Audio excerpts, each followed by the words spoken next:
Hello mes stars, j'espère que vous allez bien. Aujourd'hui, je vous retrouve dans une vidéo avis lecture. Ça fait un petit moment que je vous en ai pas fait, mais ça fait surtout un petit moment que je suis absolument focus sur mes lectures pour le FNR. Et il y a quelques lectures qui sont hors FNR que j'ai faites durant ces derniers mois. Donc je vais vous les présenter aujourd'hui, il n'y en a pas beaucoup, mais c'est toujours ça de gagner. J'ai trop hâte d'avoir fini le festival New Romance pour me remettre sur mes lectures hors festival et pour lire enfin dans la fantasy et dédier entre guillemets au mois de novembre sur certaines lectures qui me font super envie. Je vous mets en barre d'infos ma vidéo sur ma pile à lire de l'automne. C'est principalement ces livres-là qui me font envie. Mais je devais lire d'abord mes livres pour les FNR parce que ça me tenait à cœur tout simplement. Donc on va pas tarder, on va commencer tout de suite la vidéo. Et je vais commencer premièrement par From the Ashes. Je commence déjà à faire tomber des livres de Lydia Richa que j'ai été voir en dédicace. Donc j'ai des petites illustrations et également un marque-page à vous montrer. Donc le marque-page, le livre, qui est franchement trop beau pour de l'auto-édition. Le travail est très qualitatif. Je sais qu'il y a des problèmes par rapport à la correction dedans, mais c'est un problème avec son correcteur qu'elle avait eu. Moi, ça m'a pas choqué, donc en soi, c'est pas problématique. Et voilà les petites illustrations. On pouvait en choisir deux lors de la dédicace. Elle a été franchement un sucre quand je l'ai rencontrée à l'encre du cœur. J'y étais avec une de mes copines, Emmanuelle, et franchement, j'ai passé un très bon moment. On a fait ça très rapidement quand même parce que il y avait beaucoup de gens. Et du coup, j'ai lu ce livre que j'ai personnellement beaucoup apprécié. C'est une fantaisie et c'est le premier tome d'une duologie. Elle dit clairement que le premier tome n'est pas le plus important et que le deuxième tome l'est vraiment. Et dans ma lecture, ça s'est quand même assez ressenti, j'ai trouvé, parce que pour le coup, il nous manque beaucoup de détails, beaucoup de questions qu'on a à la fin du tome qui seront certainement répondues dans le deuxième. Ça a été une bonne lecture tout de même. J'ai trouvé l'univers très bien construit. Peut-être que les actions allaient un peu trop rapidement pour moi et il manquait parfois des informations et du détail. Je sais qu'elle l'expliquait, elle voulait pas trop s'attarder sur les choses, mais moi c'est peut-être ce qui m'a manqué. Je pense qu'il manquait au moins entre 30 et 50 pages avec plus de détails. Cependant, je me suis quand même attachée fortement aux personnages et j'ai beaucoup adoré les suivre. J'ai adoré les suivre tout simplement. Et je trouve que pour un premier roman, le travail est vraiment spectaculaire, autant au niveau de l'écriture à l'intérieur que du livre en lui-même. Vous pouvez voir déjà, la couverture est magnifique. La couverture vient de Pauline Gallois et je trouve que c'est vraiment fantastique comme travail. Au-delà de ça, on a la petite dédicace qui est très mignonne. Donc il y a carrément une page exprès pour les dédicaces. Et vous pouvez voir, il y a son tampon qui est vraiment trop beau. Il y a une carte normalement. Donc ça c'est très cool pour se situer dans le roman et pour savoir de quoi elle parle. Comme ça c'est vrai qu'on peut avoir une vue d'ensemble qui est franchement très cool. Et le livre à l'intérieur est vraiment trop beau. Par exemple pour les parties c'est comme ceci. Et on a également des en-têtes de chapitres qui sont très jolies. Je sais que dans la version collector il y a des illustrations à l'intérieur. Moi c'est pas un livre que je voulais acheter par son prix. Parce que c'est vrai qu'il coûte 35 €. Maintenant, c'est un très bel objet livre. Mais j'avoue que celui-ci me convient très bien. Il y a aussi les en-têtes de paragraphes, je sais pas exactement. Hop. Et franchement, même celui-ci qui coûte 18,90 € vaut déjà grave le coup. Maintenant, je pense que si ça avait été un coup de cœur, j'aurais voulu avoir le collector. Mais il est vraiment en édition limitée. Mais j'en ai pas ressenti le besoin. Si vous recherchez une fantaisie orientale qui est assez bien écrite quand même, qui va assez vite et où on passe pas 20 ans sur chaque élément, je pense que ça peut vous plaire. Et moi j'ai trouvé ça quand même assez original. C'est parce que aussi je n'ai jamais lu de fantaisie orientale, c'est très rare. Ça veut pas dire que je veux pas en lire, au contraire, mais c'est juste que c'est des livres qui sont jamais arrivés jusqu'à moi. Mais du coup ça va me pousser, je pense, à lire plus de fantaisie orientale parce que j'ai adoré rentrer dans ce genre. J'ai donc hâte d'avoir le tome 2 qui sort l'année prochaine normalement. Deuxième livre que j'ai lu et où j'ai vu également l'autrice, c'est Eugénie Dielen, donc avec Shattered Dream, et j'ai eu un petit marque-page et une petite dédicace. Pareil, j'ai passé un bon moment avec Eugénie, ça a été très rapide aussi. En fait, j'ai du mal à rester devant les autrices et de parler longtemps. La seule autrice avec qui j'ai pas eu ce problème-là, c'était Léanor Lark. Et avec Léanor, j'ai l'impression qu'on a eu une connexion en fait, plus qu'avec les autres. Après, ça c'est personnel. Je reviens du coup à ce beau bébé qui est une quadrilogie ou une trilogie, je ne sais pas du tout. Mais du coup, ce livre est un premier tome. Au début, je ne le savais pas. C'est quand j'ai acheté et que j'ai vu le petit 1 que je me suis dit, mais pourquoi? J'avoue que j'étais un peu dégoûtée sur le coup, mais étant donné que j'ai bien aimé le livre et que la fin me donne envie d'avoir la suite, forcément, ça me dérange un peu moins. Du coup, dedans, on va suivre Nola qui a eu une blessure pendant un match de hockey féminin où elle était titulaire et malheureusement, sa blessure fait qu'elle ne peut pas remonter sur la glace et elle va être envoyée par son coach dans une colocation de garçons qui sont eux aussi dans le hockey pour qu'elle les coach et qu'elle leur apprenne ce qu'elle sait pour qu'ils puissent évoluer et eux-mêmes passer ensuite en pro. Alors ça se passe pas comme elle le veut au début puisque un des garçons de la colocation ne peut pas la voir. Donc il s'appelle Mylon et c'est le capitaine de l'équipe. Et pour lui, l'arrivée de cette fille, c'est un peu comme pour dire que son boulot et ce qu'il fait est de la merde. Alors qu'au contraire, justement, c'est pour les pousser à faire mieux. Et il va vite y avoir une tension qui va s'installer entre ces deux-là. Et il va en découler beaucoup de choses. J'ai bien aimé ce premier tome, même si je pense que ce ne sera pas mon préféré de la saga. J'ai bien aimé les thèmes abordés dedans. On parle beaucoup de la famille. On parle également d'être femme et de devenir et d'être titulaire dans un sport et de se blesser parce qu'on voit très peu de livres comme ceci. Et surtout, le féminisme est vachement mis en avant dedans, vu que Nola, c'est une jeune femme qui ne se laisse pas faire. Je vais pas dire qu'il a peur de rien, mais quasiment. Donc bien sûr, on y parle de sport, on y parle énormément de sport. Moi, de base, c'est un peu le genre de livre que je ne lis pas. Mais pour le coup, celui-ci, j'ai bien aimé et je pense que je ne vais pas vers ce genre de livre par crainte de ne pas aimer. Et celui-ci, j'ai apprécié, mais ce ne sera pas le cas d'un livre que je vais vous montrer après. Et on peut dire aussi que la couverture est vraiment trop belle. Et chaque tome est sur un des joueurs de cette équipe. Je crois qu'on en suit 3 ou 4. Et bien sûr, dedans, Eugénie nous a mis un peu des plot twists et des trucs sur lesquels on s'y attend pas. Moi, j'avoue que je m'attendais à ce qu'il se passe un truc comme ça parce que maintenant, je connais les trames des livres et de la romance en général. Donc, j'étais pas surprise qu'il se passe quelque chose, mais j'ai été surprise quand même de ce qui se passait. Je m'attendais, mais je m'attendais pas à ça. Du coup, je trouve que les personnages sont très bien construits et franchement, j'ai beaucoup aimé. Donc, j'ai hâte de lire la suite. Donc voilà, pour ce premier tome de Shattered Dream. Elle a commencé à me montrer le début de la couverture du deuxième tome, qui sera plutôt rouge. Donc, j'ai hâte parce que les derniers chapitres sont sur notre prochain joueur de hockey qu'on va suivre. Et j'avoue que ça m'a énormément donné envie de découvrir le prochain livre qui sort en février, donc j'ai trop hâte. On a une petite phrase sur le marque-page qui est « Peut-on se relever quand nos rêves ne sont plus que des ruines de ce qui aurait pu être ?» Prochain livre, et j'avoue que je n'ai pas que des choses positives à dire sur ce livre, même au contraire, vu que c'est la première fois de ma vie que j'abandonne un livre. Je vous présente Pumpkin Around, mon premier DNF d'à peu près toute ma vie. Peut-être le 2 ou 3e, mais c'est vraiment le premier livre où je me dis je ne peux pas continuer à lire ce livre. Du coup, c'est Punking Around de Emily Watts chez Roncière. Comme vous pouvez voir, c'est un beau bébé. Il coûte littéralement 20 balles.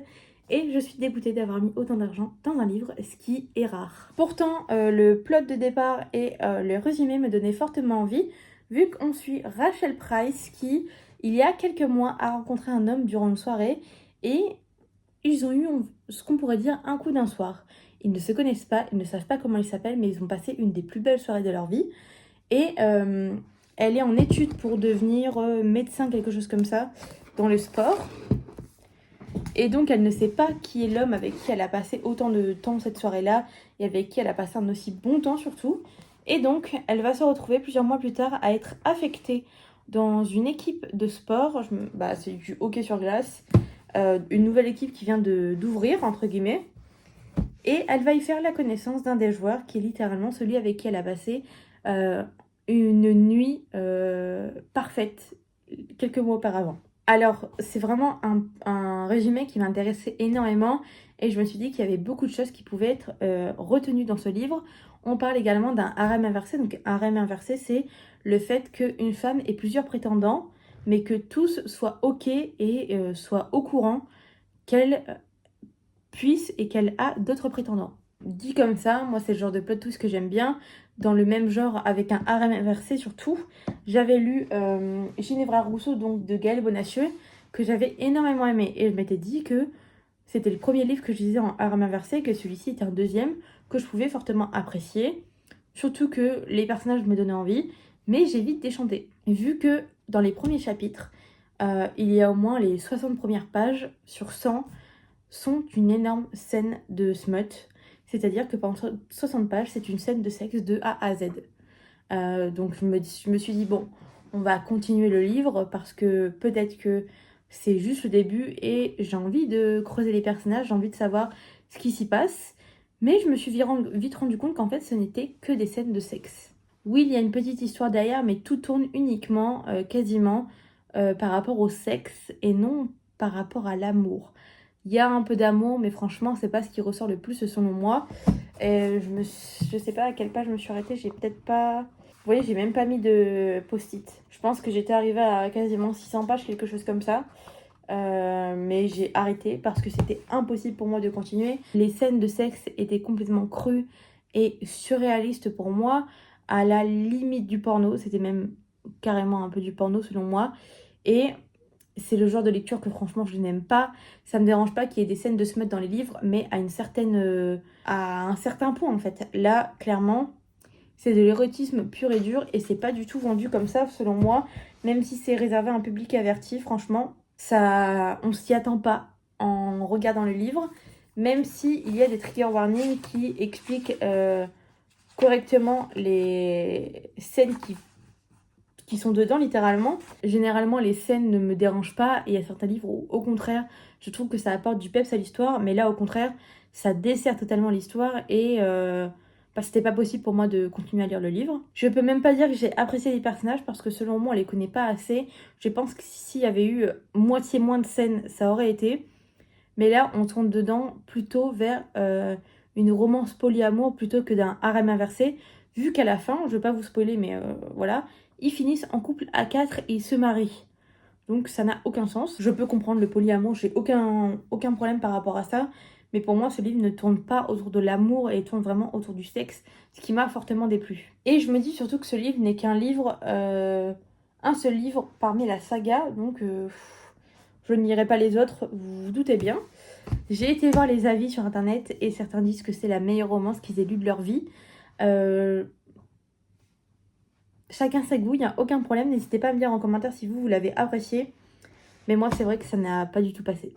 Et dernier livre que je vous présente, que je n'ai pas sur moi, c'est Bougie Chantilly, Bretzel et Danse de Gaël Bonacieux, qui est une romance de Noël que j'ai reçue en service presse de sa part gratuitement. Donc elle me l'a envoyé et je pouvais en parler ou pas. Mais je décide d'en parler parce que j'ai vraiment beaucoup aimé ce roman. Donc dedans, on va suivre Elliot et je ne me rappelle plus leur prénom. Je me rappelle plus, mais bref, on va suivre une prof de danse qui est également TikTokeuse et une jeune femme qui commence à avoir sa boutique, qui a sa boutique de bougies chantilly principalement. Et elle vit avec sa grand-mère et son petit frère ayant perdu sa mère quelques années plus tôt. Ils vivent tous les trois et ils sont dans une situation financière assez compliquée alors que de son côté la danseuse s'en sort plutôt bien. Et son petit frère, Elliot je crois. J'ai été voir les noms et du coup Inaya est celle qui fait les bougies et Elliot est la prof de danse. Et donc Inaya se fait offrir par son petit frère 10 cours de danse pour Noël et donc elle décide quand même d'y aller même si honnêtement c'est pas trop son truc, elle a pas trop envie d'y aller mais elle veut faire plaisir à son petit frère, d'autant plus que leur maman était danseuse. Donc c'est vrai qu'elle se dit que potentiellement ça pourrait la rapprocher un petit peu de sa mère qui lui manque énormément. Et donc elle va tout simplement à ses cours de danse et elle va y rencontrer Elliot du coup, avec qui ça fonctionne pas tout de suite, elles accrochent pas réellement. Inaya est plutôt une femme qui est très plutôt froide pendant ce premier cours de danse alors que Elliot est très ouverte et a envie justement de partager sa passion pour la danse. Mais au début, c'est assez compliqué. Mais de fil en aiguille et surtout en dehors par rapport à des amis, elles finissent par sortir plus ou moins dehors ensemble, donc faire des petites soirées, des petites choses, tout en continuant leur cours de danse. Et elles vont se rendre compte qu'en fait, il y a potentiellement une petite alchimie entre elles et que des petits sentiments peuvent potentiellement naître entre elles. Et donc on va les suivre dans leur relation, dans leur début de relation, avec leurs problèmes à elles, leurs pensées internes et tout ce qui va avec. Et c'est vrai que j'ai beaucoup aimé ce livre. J'aime beaucoup les écrits de Gaël Bonacieux qui sont assez réalistes et je dois dire qu'ils parlent souvent de sujets que je vois très peu déjà, vu que dans ce livre on va y parler du fait d'avoir perdu un proche, donc de faire le deuil. Du côté de Inaya, d'avoir un petit frère et d'être en difficulté financière, mais on parle également de la complexité de créer son entreprise, d'être dans l'entrepreneuriat et en l'occurrence ici de vendre des bougies et d'essayer de faire décoller son magasin en fait entre guillemets, même si c'est pas un magasin, c'est sur un site internet, mais vous voyez ce que je veux dire. Et pour du côté d'Eliott, c'est vrai qu'elle est assez seule vu qu'elle vit seule. Elle a grandi avec des parents qui ont voyagé à travers le monde et elle avait vraiment besoin d'une stabilité, d'un endroit où se poser. Et elle vit loin de ses parents et elle les voit très rarement, ce qui la pèse. Et surtout, j'ai bien aimé qu'on parle du fait qu'elle soit TikTokeuse et sur les réseaux sociaux. J'ai beaucoup aimé. Il y a également un petit chien à l'intérieur que moi j'ai apprécié, qui ajoute énormément de bonheur dans le livre et beaucoup de choses parfois cocasses.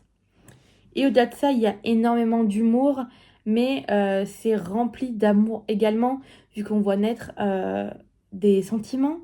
Et j'ai trouvé ça très beau. D'autant plus que ça se passe pendant la période de Noël. Il y a également cet environnement assez magique que fait ressortir Noël par rapport à la bienveillance, les décorations, les repas et tout un tas de choses. Même si honnêtement Noël n'est pas principal dans le livre, il fait quand même pas mal partie de ça. Et j'ai beaucoup aimé. Et surtout, ces personnages font face à de réels problèmes par rapport à eux, mais par rapport aux autres aussi. Et c'est comme si qu'elle les poussait un peu dans le retranchement jusqu'à ce qu'on voit qu'ils sont réellement au fond. Et je dois avouer que c'est quelque chose que j'aime énormément. Et pour autant, le livre n'est pas très long. Il fait pas non plus 600 pages. Je crois qu'il fait 300 et quelques pages, même un petit peu moins. Donc le roman est assez court et pour autant très impactant selon moi. Donc si vous ne l'avez pas compris, c'est une romance FF, donc féminine, avec deux femmes que moi j'ai beaucoup apprécié, je dois dire, et j'ai beaucoup aimé les personnages secondaires, notamment la grand-mère et le petit frère qui ajoutent du peps à l'histoire et qui ont vraiment une place très importante. Et ça touche vraiment au thème de la famille que moi j'ai beaucoup aimé. En plus, c'est un livre qui est pas très cher vu que je crois qu'il est en physique à grand max 14-15 € sur Amazon. Je sais qu'il a très bien fonctionné, donc je suis contente pour elle. Mais surtout, c'est un très beau livre vu qu'à l'intérieur, il y a pas mal d'illustrations et plein de petites choses qui font que le livre est trop beau. Donc voilà pour mes 4 dernières lectures hors éphémère. N'hésitez pas à me dire en commentaire ce que vous en avez pensé, s'il y a certaines de ces lectures qui vous donnent envie ou s'il y en a peut-être que vous avez déjà lu. C'était franchement un plaisir de partager tout ça avec vous aujourd'hui. J'espère que la vidéo n'est pas trop longue, en principe pas du tout. Mais ça m'a fait du bien de lire ces petites lectures, ou pas d'ailleurs, parce que, au secours, au milieu de toutes mes lectures pour le FNR. Donc n'hésitez pas à mettre un petit like si la vidéo vous a plu, à mettre un petit commentaire. Si vous savez pas quoi mettre, mettez juste un emoji livre ou ce que vous voulez. Et je vous retrouve la semaine prochaine pour une nouvelle vidéo et je vous fais des gros bisous. À bientôt.